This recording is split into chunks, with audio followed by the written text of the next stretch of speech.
पाठ 8 कारक केस। बच्चों, आपने इससे पूर्व विराम चिन्हों के बारे में जाना कि विराम चिन्हों के अभाव में भाषा अस्पष्ट हो जाती है। उसी प्रकार कारक चिन्हों के बिना वाक्य अधूरे व अर्थहीन प्रतीत होते हैं।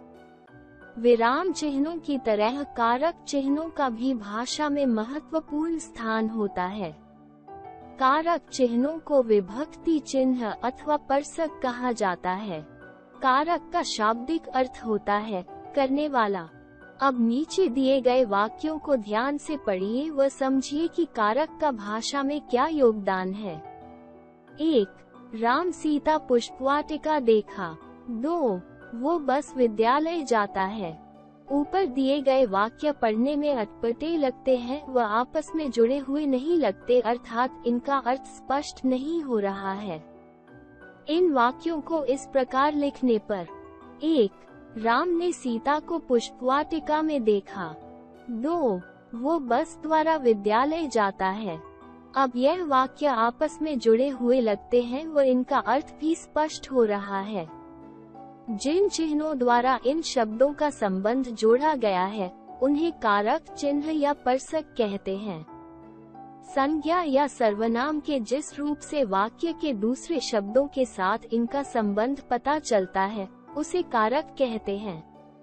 वे शब्द जो संज्ञा या सर्वनाम का क्रिया के साथ संबंध प्रकट करते हैं कारक चिन्ह या परसक कहलाते हैं। कारक के प्रकार। कारक के 8 प्रकार हैं। 1. कर्ता कारक नॉमिनेटिव केस ने। 2. कर्म कारक ऑब्जेक्टिव केस को। 3. करण कारक इंस्ट्रूमेंटल केस से के द्वारा। 4. संप्रदान कारक डेटिव केस के लिए को। 5. अपादान कारक एब्लेटिव केस से अलग। 6. संबंध कारक जेनेटिव केस का के की रा रे री। 7. अधिकरण कारक लोकेटिव केस में पर। 8.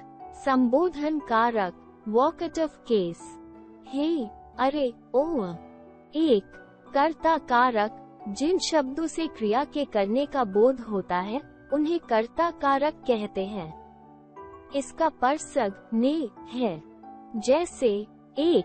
साहिल ने खाना खाया। 2. पार्थ खेल रहा है। उपर्युक्त वाक्यों में साहिल तथा पार्थ कर्ता कारक हैं। पहले वाक्य में परसक ने है जबकि दूसरे वाक्य में कोई परसक नहीं है। अतः कर्ता कारक को परसक सहित या बिना परसक के भी प्रयोग किया जाता है। 2. कर्म कारक जिस शब्द पर कर्ता द्वारा किए जाने वाले कार्य का प्रभाव पड़ता है उसे कर्म कारक कहते हैं। इसका परसक को है। जैसे 1. रोहन बाजार जा रहा है। 2. कल्पना ने गाय को रोटी खिलाई। उपर्युक्त वाक्यों में बाजार और गाय कर्म कारक हैं। पहले वाक्य में कोई परसक नहीं है जबकि दूसरे वाक्य में को परसक है। अतः कर्म कारक को परसक सहित तथा बिना परसक के भी प्रयोग किया जाता है। 3. करण कारक कर्ता जिस साधन के द्वारा क्रिया करता है उसे करण कारक कहते हैं। इसके परसक से तथा के द्वारा हैं। जैसे 1. वो साइकिल से स्कूल जाती है। 2. अंकिता रेल के द्वारा आगरा गई। उपर्युक्त वाक्यों में साइकिल तथा रेल करण कारक हैं। पहले वाक्य में से तथा दूसरे वाक्य में के द्वारा परसक हैं। 4.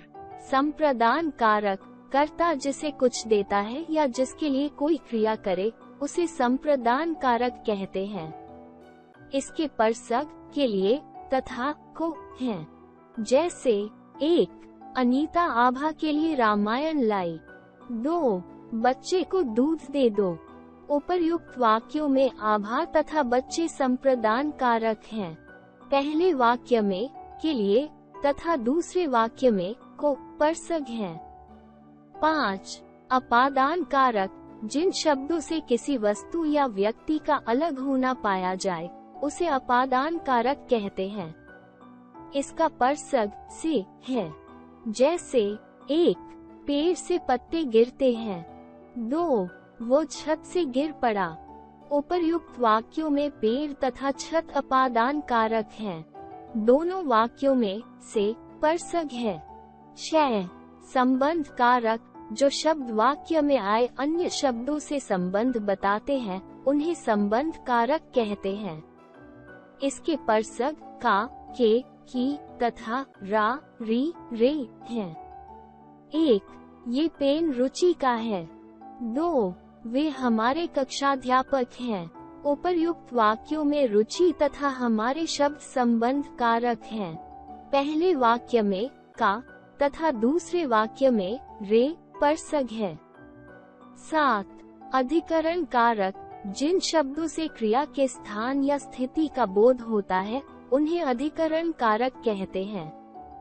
इसके परसग में तथा पर हैं। जैसे 1 मेढक तालाब में रहता है, 2 वो छत पर बैठी है। उपर्युक्त वाक्यों में तालाब तथा छत अधिकरण कारक हैं। पहले वाक्य में तथा दूसरे वाक्य में पर परसग है। 8 संबोधन कारक, जिन शब्दों के द्वारा किसी को पुकारा जाए उन्हें संबोधन कारक कहते हैं। इसके परसग अरे, ओह आदि हैं। जैसे 1 हे भगवान मेरी रक्षा करो, 2 अरे तुम कब आए, 3 ओह वो बीमार है। उपर्युक्त वाक्यों में हे भगवान, अरे, ओह आदि संबोधन कारक हैं।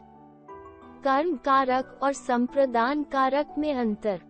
कर्म कारक तथा संप्रदान कारक दोनों में को परसग का प्रयोग किया जाता है, परंतु कर्म कारक में जिस शब्द के साथ को परसग जुड़ा होता है उस पर क्रिया का फल पड़ता है, जबकि संप्रदान में को का अर्थ के लिए या के वास्ते होता है, अर्थात जहाँ पर कुछ देने के भाव का बोध हो वहाँ संप्रदान कारक का प्रयोग होता है।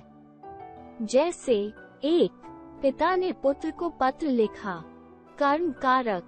2 सीमा ने रीमा को कविता सुनाई, कर्म कारक। 3 मीना ने मीरा को कलम दी, संप्रदान कारक। 4 अमन ने भूखे को खाना खिलाया, संप्रदान कारक। करण कारक और अपादान कारक में अंतर। करण कारक और अपादान कारक दोनों में से परसग का प्रयोग किया जाता है। करण कारक में से परसग का अर्थ सहायता अथवा द्वारा होता है, जबकि अपादान कारक में से परसग पृथकता अलगाव का बोध कराता है। जैसे 1 समीरा बस से घर जाती है, करण कारक। 2 मनीषा गुड़िया से खेलती है, करण कारक। 3 माहिर साइकिल से गिर पड़ा, अपादान कारक। 4 पत्ते पेड़ से गिरने लगे, अपादान कारक। अब दोहराने की बारी। संज्ञा या सर्वनाम के जिस रूप से वाक्य के दूसरे शब्दों के साथ इनका संबंध पता चलता है उसे कारक कहते हैं। कारक के 8 भेद होते हैं: कर्ता कारक, कर्म कारक, करण कारक, संप्रदान कारक, अपादान कारक, संबंध कारक, अधिकरण कारक तथा संबोधन कारक।